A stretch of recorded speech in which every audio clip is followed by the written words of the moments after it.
નમસ્કાર મિત્રો.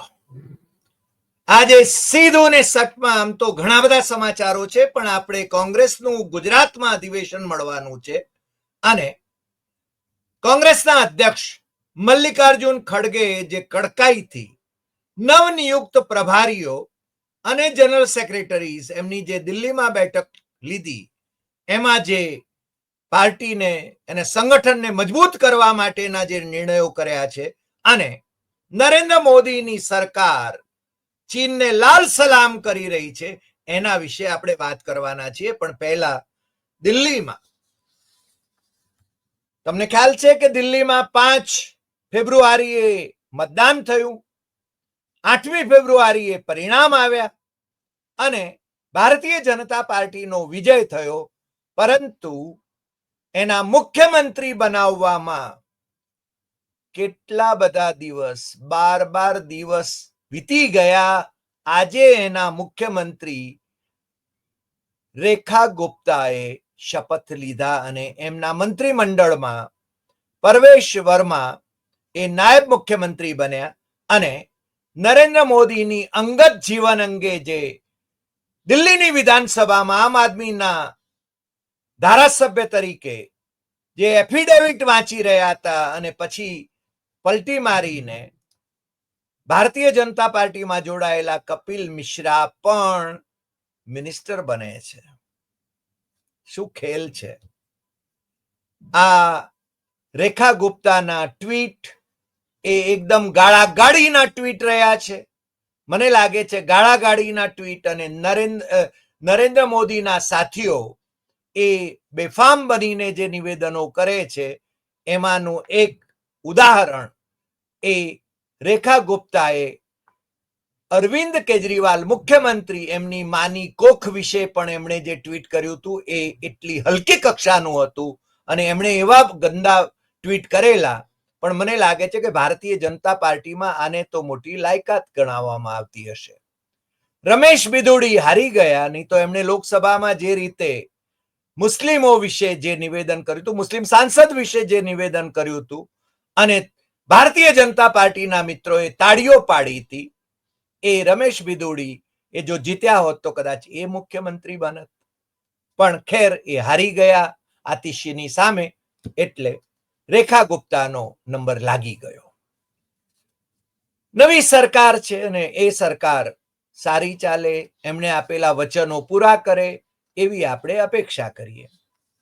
આજે જે વાત કરવાની છે એ આમ તો મલ્લિકાર્જુન ખડગે એમણે ગઈકાલે જે બેઠક લીધી દિલ્હીમાં ઇન્દિરા ગાંધી ભવન, જે નવું કોંગ્રેસનું મુખ્યાલય બન્યું ત્યાં, અને એમણે જે લાંબી ટ્વીટ કરી છે, એક્સ ઉપર જે એમણે લખ્યું છે અને નરેન્દ્ર મોદીને સંબોધન કરીને લખ્યું છે, એ ખૂબ મહત્વનું છે. અમે અગાઉ તમને ખ્યાલ છે કે ભારતીય જનતા પાર્ટીના 2 નેતાઓ એ કહેતા હતા કે લડાખમાં ચીન ઘૂસી ગયું છે અને નરેન્દ્ર મોદી મૂક પ્રેક્ષક છે. આજે તો ડોક્ટર સુબ્રમણ્યમ સ્વામીએ નરેન્દ્ર મોદી વિશે જે વિશેષણ વાપર્યું છે એ અમે આપણી યુટ્યુબ ચેનલ પર એ બોલી શકીએ એવું નથી. એટલી હલકી કક્ષાનું એ એમનું વિશેષણ છે નરેન્દ્ર મોદીને માટેનું. અમે તો નરેન્દ્ર મોદીને માનનીય વડાપ્રધાન જ કહીએ છીએ, પરંતુ અરુણાચલ પ્રદેશના લોકસભાના સભ્ય, ભારતીય જનતા પાર્ટીના લોકસભાના સભ્ય તાપીર ગાઓએ પણ ઘણા વખત પહેલા, તમને ખ્યાલ હશે, અમારી સાથેની વાતચીતમાં પણ એમણે કહ્યું હતું અને જાહેરમાં પણ કહ્યું હતું કે ચીને ભારતીય સરહદમાં આવીને ગામો વસાવ્યા છે.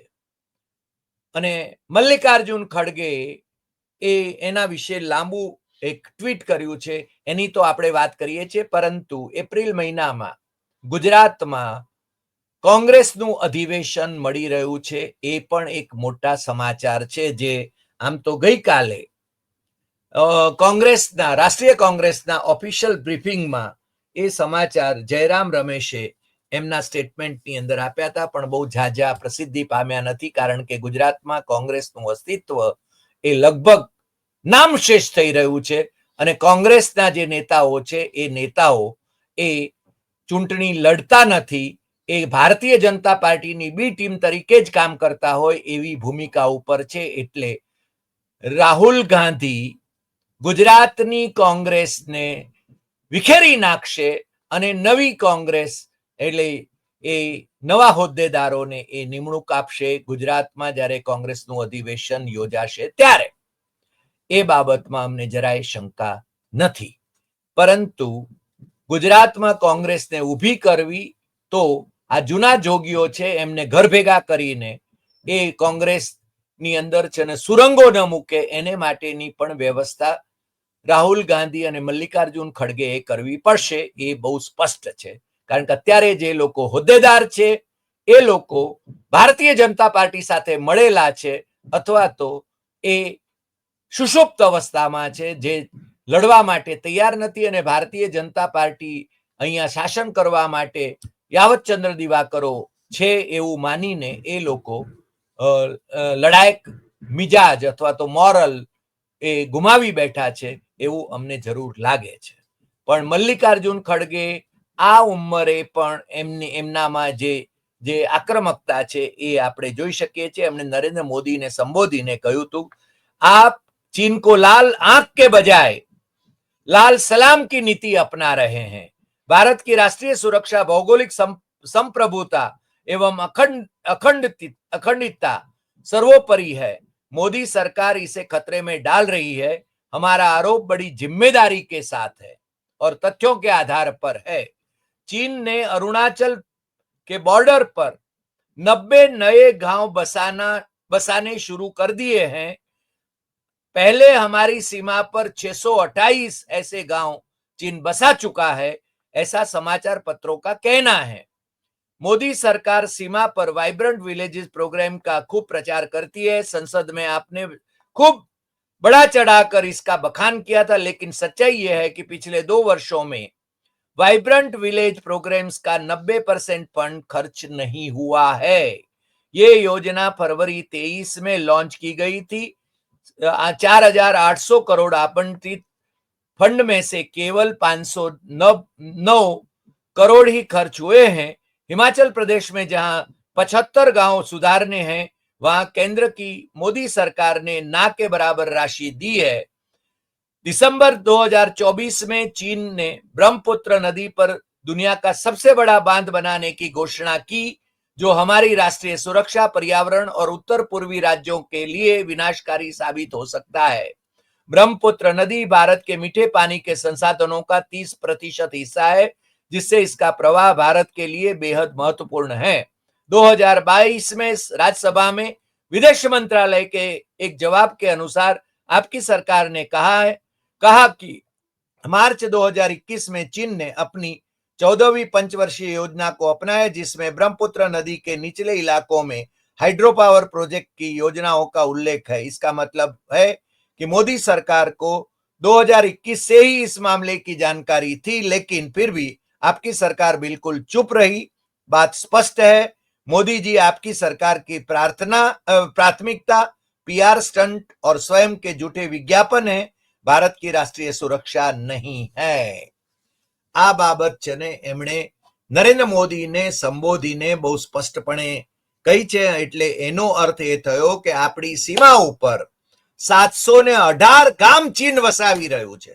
એમાં આપણી સરહદ ની અંદર આવીને પણ ગામો વસાવી રહ્યું છે એવું ભારતીય જનતા પાર્ટીના લોકસભાના અરુણાચલ પ્રદેશના સભ્ય તાપીર ગાઓ એ અનેકવાર કહી ચૂક્યા છે. અને છતાં નરેન્દ્ર મોદી એ બાબત માનવા તૈયાર નથી. અને ડોક્ટર સુબ્રમણ્યમ સ્વામીએ તો એમને ચેલેન્જ પણ કર્યા છે કે 4,500 ચોરસ કિલોમીટર કરતા પણ વધારે જમીન એ લડાખની અંદર ચીને ગપચાવી છે. છતાં ખડગેજી કહે છે એમ મોદી ચીનને લાલ આંખ બતાવવાને બદલે લાલ સલામની નીતિ અપનાવતા હોય એવું લાગે છે. અને તમને ખબર છે કે હમણાં તો ભારતીય જનતા પાર્ટી વાળાઓ પોતાના નિવેદનોમાં મોદીને માટે વિશ્વ નેતા એવો શબ્દ પ્રયોગ કરે છે. મને લાગે છે વિશ્વ નેતાની શું હાલત ટ્રમ્પભાઈએ કરી છે, જે દુનિયાના જાણે કે ફોજદાર તરીકે વર્તી રહ્યા છે. અને નરેન્દ્ર મોદીને એમણે જે સુણાવ્યું છે એ ફોક્સ ન્યૂઝ ઉપર જે વાતો આવી ફોક્સ ન્યૂઝના ઇન્ટરવ્યુમાં, એ આપણે બધાએ આજના સવારના અખબારોમાં પણ, ગોદી મીડિયાના અખબારોમાં પણ આપણે એ વાંચ્યા છે. એટલે ભક્તજનોએ પણ હવે છે ને આંખો ખોલવાની જરૂર છે. અંધ ભક્તોએ એમની આંખોને છે ને પડળ દૂર કરવાની જરૂર છે, એવું બહુ સ્પષ્ટપણે હું માનું છું. આજે રાહુલ ગાંધી એ પોતાના મત વિસ્તારના જગતપુરમાં એક જનસભાને સંબોધતા હતા, પણ એ પહેલા એમણે ત્યાં 1857 ની જે ક્રાંતિ થઈ એમાં રાણા બેની માધવ એ જોનપુર અને આઝમગઢના પ્રશાસક તરીકે, કારણ કે ઈસ્ટ ઇન્ડિયા કંપનીના ચંગુલમાંથી અવધનો સારો એવો પ્રદેશ એ ક્રાંતિ દરમિયાન આઝાદ કરાવવામાં આવ્યો હતો, અને 17 ઓગસ્ટ 1857 ના રોજ રાણા બેની માધવને જોનપુર અને આઝમગઢના પ્રશાસક નક્કી કરવામાં આવ્યા હતા. અને એમની પ્રતિમાનું રાહુલ ગાંધીએ ભાવપૂર્ણ રીતે એમણે અનાવરણ કર્યું હતું, અને 1857ની ક્રાંતિમાં જે એમણે જે યોગદાન કર્યું એને બિરદાવ્યું હતું. અને આ એ કહે છે કે ઈસ્ટ ઇન્ડિયા કંપનીની સામે 18 મહિના સુધી એ આંદોલન ચાલ્યું હતું, એ ક્રાંતિ ચાલી હતી, અને રાણાએ ગોરીલા યુદ્ધની નીતિ અપનાવી હતી. તમને ખ્યાલ છે કે છત્રપતિ શિવાજી મહારાજની જેમ એમણે ગોરીલા યુદ્ધ એને ખાસ કરીને અપનાવ્યું હતું, એટલે અંગ્રેજોના દાંત ખાટા કરી નાખ્યા હતા. અને તમને ખ્યાલ હશે કે જ્યારે રાણી લક્ષ્મીબાઈ એ અંગ્રેજોની સામે લડતા હતા, મેરી ઝાંસી નહીં દૂંગી એમ કહીને એમણે છે ને જંગ ખેલ્યો અને પછી શહીદ થયા, ત્યારે ગ્વાલિયરના મહારાજા એ અંગ્રેજોને પક્ષે હતા. અને અત્યારે મોદી સરકારની અંદર ગ્વાલિયરના વંશજ એ મંત્રી છે. અને આમે ભારતીય જનતા પાર્ટીના પૂર્વસૂરીઓ એમણે આઝાદીની લડાઈમાં ભાગ લેવાને બદલે અંગ્રેજોની કૃપાથી મોહમ્મદ અલી જીણાના મુસ્લિમ લીગ સાથે સાવરકરની હિન્દુ મહાસભામાં રહીને સરકારોમાં સંયુક્ત સરકારો ચલાવી હતી. એ વાત હવે મારે તમને ફરીને યાદ દેવડાવવાની જરૂર નથી. આજે રાહુલ ગાંધીએ બીજી એક વાત પણ તાજી કરી છે. એમણે કહ્યું હતું કે BJP would have lost had Mayawati agreed to join hands with India bloc. આ છે ને વાત રાહુલ ગાંધીએ બહુ સ્પષ્ટપણે કરી હતી કે એ 2022માં એ વખતે બેનશ્રીને એમણે મુખ્યમંત્રી પદ માટેની ઓફર પણ કરી હતી. એ વખતના હિન્દુસ્તાન ટાઈમ્સના રિપોર્ટ પણ મારી પાસે છે 2022ના. અને રાહુલ ગાંધીએ આજે એ વાતને તાજી કરી હતી કે બેનશ્રી એટલે માયાવતી બેન એ ભારતીય જનતા પાર્ટીના ટેકામાં રહ્યા, કારણ કે એમની સામેના જે કેસીસ છે એ કેસીસથી એ ડરતા રહ્યા છે. અને અન્યથા એ જો ઇન્ડિયા બ્લોકમાં જોડાયા હોત તો ભારતીય જનતા પાર્ટીને હરાવી શકાઈ હોત. એ ઉત્તર પ્રદેશમાં પણ વિધાનસભામાં પણ હરાવી શકાઈ હોત, અને લોકસભાની 2024ની ચૂંટણીમાં પણ ભારતીય જનતા પાર્ટીને હરાવવાનું શક્ય હતું. એવું એમણે રહસ્યોદ્ઘાટન પણ કર્યું હતું. આજે આટલી વાત. ફરી મળીશું નવા એપિસોડમાં નવા વિષય સાથે. તમને જો આ એપિસોડ ગમ્યો હોય તો સૌથી વધુ શેર કરશો, કારણ કે આ છે ને ચિંતાનો વિષય છે. ભારતીય સરહદો એ છે ને સલામત નથી, એ બાબત મલ્લિકાર્જુન ખડગે કહી રહ્યા છે. અને મલ્લિકાર્જુન ખડગે એ રાજ્યસભામાં વિપક્ષના નેતા છે. અને તમને ખ્યાલ હશે કે એ રાહુલ ગાંધી અને એ બધા એ છે ને સ્ટેન્ડિંગ કમિટી ઓન ડિફેન્સ એની અંદર પણ છે. એટલે કે એમની પાસે એમ પણ, કારણ કે આટલા બધા વર્ષો સુધી કોંગ્રેસ સત્તામાં રહી, એટલે એમને છે ને પોતાના સોર્સિસમાંથી પણ માહિતી મળતી હોય છે. એટલે સરહદોની પરિસ્થિતિ કેવી છે એ સુપેરે જાણે છે.